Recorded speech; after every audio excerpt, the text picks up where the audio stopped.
આપણે વિગતવાર અને સરળ ભાષામાં સમજીએ. કોઈપણ ધંધાકીય એકમને સફળતાપૂર્વક ચલાવવા માટે આ 4 મુખ્ય કાર્યવિસ્તારોનું સંચાલન ખૂબ જ જરૂરી છે.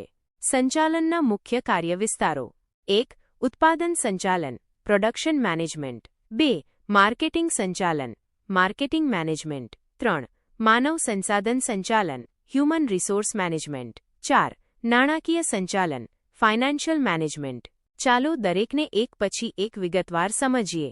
1. ઉત્પાદન સંચાલન પ્રોડક્શન મેનેજમેન્ટ. અર્થ: કુદરતમાંથી પ્રાપ્ત થતા કાચા માલસામાન પર માનવ પ્રયાસો દ્વારા પ્રક્રિયા કરીને તેને વપરાશયોગ્ય તૈયાર વસ્તુઓમાં રૂપાંતરિત કરવું એટલે ઉત્પાદન. આ સમગ્ર પ્રક્રિયાનું વ્યવસ્થાપન કરવું તે ઉત્પાદન સંચાલન છે. તેનો મુખ્ય હેતુ ગ્રાહકોની જરૂરિયાત સંતોષે તેવી વસ્તુઓ અને સેવાઓનું સર્જન કરવાનો છે.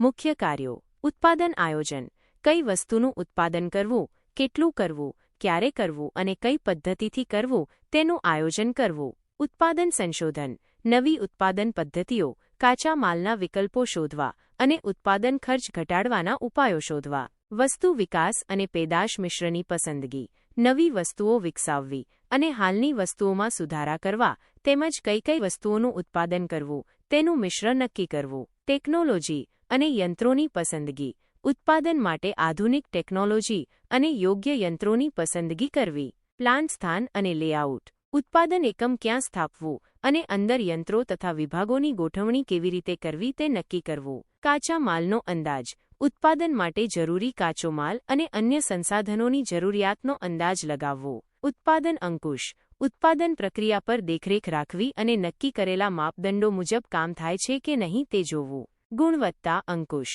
ઉત્પાદિત વસ્તુઓની ગુણવત્તા જાળવી રાખવી અને તેમાં સુધારો કરવો. ખર્ચ નિયંત્રણ ઉત્પાદન ખર્ચને નિયંત્રિત કરવો અને ઉત્પાદકતા વધારવી. વૈવિધ્યકરણ અને સરળીકરણ ઉત્પાદનમાં વિવિધતા લાવવી અને ઉત્પાદન પ્રક્રિયાને સરળ બનાવવી. 2. માર્કેટિંગ સંચાલન માર્કેટિંગ મેનેજમેન્ટ. અર્થ: માલ કે સેવાને ઉત્પાદક પાસેથી ગ્રાહક સુધી પહોંચાડવાની અને તેનું વેચાણ કરવાની સમગ્ર પ્રક્રિયાને માર્કેટિંગ સંચાલન કહેવાય છે. તેનો મુખ્ય હેતુ ગ્રાહકોની જરૂરિયાતને સંતોષીને વેચાણ વધારવાનો અને નફો કમાવાનો છે. મુખ્ય કાર્યો: માર્કેટિંગ મિશ્ર 4Ps પેદાશ અથવા પેદાશ મિશ્ર. પ્રોડક્ટ નવી વસ્તુઓનું ઉત્પાદન કરવું કે જૂની વસ્તુઓમાં સુધારા કરવા. વસ્તુનો દેખાવ રંગ, કદ, આકાર, વજન, બ્રાન્ડ, છાપ, પેકિંગ વગેરે નક્કી કરવા. ગુણવત્તાની ખાતરી આપવી અને વેચાણ પછીની સેવાઓનું આયોજન કરવું. કિંમત પ્રાઇસ વસ્તુની વાજબી અને સ્પર્ધાત્મક કિંમત નક્કી કરવી. વેચાણ નીતિઓ રોકડેથી શાખ પર, વટાવ નીતિઓ વગેરે ધ્યાનમાં લેવી. સ્થાનમાં ગેરવિતરણ પ્લેસ ડિસ્ટ્રીબ્યુશન વસ્તુને ગ્રાહકો સુધી કેવી રીતે પહોંચાડવી તે નક્કી કરવું. દાંત પોતાની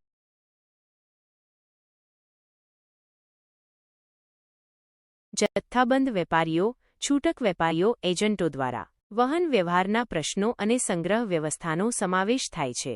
અભિવૃદ્ધિ પ્રમોશન વેચાણમાં વધારો કરવા માટેના પ્રયત્નો. જાહેરાત કરવી પ્રસિદ્ધિ મેળવવી. સેલ્સમેન દ્વારા વ્યક્તિગત વેચાણ કરવું. ગ્રાહકો અને વેપારીઓને આકર્ષવા માટે વિવિધ યોજનાઓ અને પ્રોત્સાહનો આપવા. 3. માનવ સંસાધન સંચાલન હ્યુમન રિસોર્સ મેનેજમેન્ટ HRM.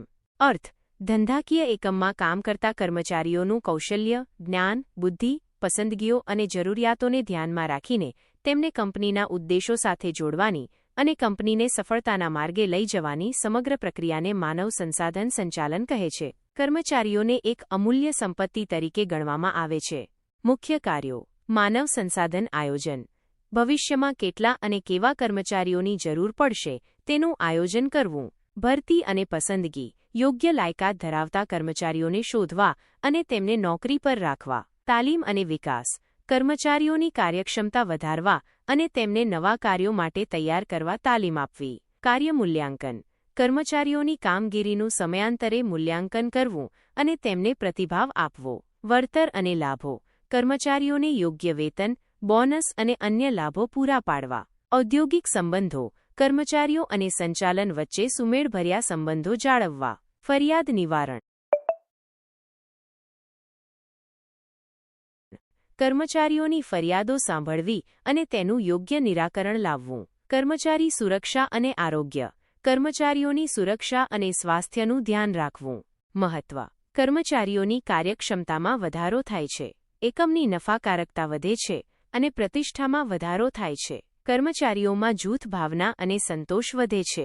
કર્મચારીઓની ફેરબદલી દરમાં ઘટાડો થાય છે, જેથી કુશળ કર્મચારીઓને જાળવી શકાય છે. ઔદ્યોગિક શાંતિનું વાતાવરણ ઊભું થાય છે. 4. નાણાકીય સંચાલન ફાઇનાન્શિયલ મેનેજમેન્ટ. અર્થ: ધંધાકીય એકમમાં નાણાંનું આયોજન કરવું, તેને મેળવવું, તેનો યોગ્ય ઉપયોગ કરવો અને તેની ફાળવણી કરવી, આ બધા કાર્યોના સંચાલનને નાણાકીય સંચાલન કહેવાય છે. ધંધામાં નાણું એ જીવનદાતા રક્ત સમાન છે, તેના વગર કોઈપણ પ્રવૃત્તિ શક્ય નથી. મુખ્ય કાર્યો: નાણાંની જરૂરિયાતોનો અંદાજ, ધંધાની સ્થાપના, વિસ્તરણ, વિકાસ કે આધુનિકીકરણ માટે કેટલા નાણાંની જરૂર પડશે તેનો અંદાજ લગાવવો. નાણાકીય આયોજન, ટૂંકા ગાળા અને લાંબા ગાળા માટે નાણાંનું વ્યવસ્થિત આયોજન કરવું. અંદાજપત્ર બનાવવું, આવક અને ખર્ચ માટેના અંદાજપત્રો તૈયાર કરવા. ભંડોળની પ્રાપ્તિ, શેર, ડિબેન્ચર, બેંક લોન કે અન્ય સ્ત્રોતોમાંથી નાણાં કેવી રીતે મેળવવા તે નક્કી કરવું. રોકાણના નિર્ણયો, મેળવેલા નાણાંનું ક્યાં અને કેવી રીતે રોકાણ કરવું જેથી વધુ વળતર મળે તે નક્કી કરવું. કાર્યકારી મૂડી વ્યવસ્થાપન, દૈનિક કાર્યો માટે જરૂરી નાણાંની વ્યવસ્થા કરવી. નફાની ફાળવણી, કમાયેલા નફામાંથી કેટલો ભાગ રોકાણ કરવો અને કેટલો ભાગ શેરહોલ્ડરોને આપવો તે નક્કી કરવું. નાણાકીય નિયંત્રણ, ખર્ચાઓ અને નાણાંના ઉપયોગ પર દેખરેખ અને અંકુશ રાખવો. કર આયોજન, કરવેરાની જવાબદારી ઘટાડવા માટે યોગ્ય આયોજન કરવું. નિષ્કર્ષ: વિદ્યાર્થી મિત્ર, આ ચારેય કાર્ય વિસ્તારો એકબીજા સાથે ગાઢ રીતે સંકળાયેલા છે. ઉત્પાદન માટે નાણાં જોઈએ, નાણાં માટે માર્કેટિંગ જોઈએ અને આ બધા કાર્યો માટે માનવ સંસાધનો જોઈએ. આ બધાનું યોગ્ય સંકલન અને સંચાલન જ કોઈપણ ધંધાકીય એકમને સફળતાના શિખરે પહોંચાડે છે. આશા છે કે તમને આ સમજૂતી સ્પષ્ટ થઈ હશે.